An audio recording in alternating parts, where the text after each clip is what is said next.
70岁老大人哦，5月开始就爱体检上课，才会当换驾照。南投监理站为着要方便时段，唔免走总哦，所以到各乡镇去提供服务是真大心。根据道路交通安全规则，修法新制，自5月底开始，原底75岁才爱定期换驾照的规定，修改到70岁就开始下用。有时段收到换照通知单，专工来换照。另外，为着体贴时段，唔免远道走总。南投监理站嘛办几啊场到各乡镇的一站式的服务，互时段咧体检做煞了后，直接听课啊来就会当换驾照，很方便。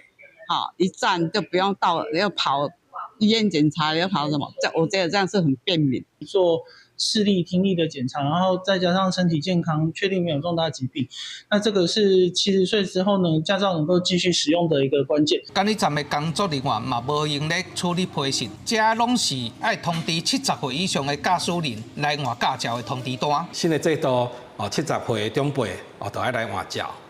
咱长辈唔免紧张只要收到咱监理站的通知，1、2年内来换照就好啊。若超过这2年，会罚1800到3600。南投监理站表示，这几年交通规则佮车路设计有真侪变化，时代来上课会当了解上新的交通安全知识，避免违规。记者杨秀南投报道。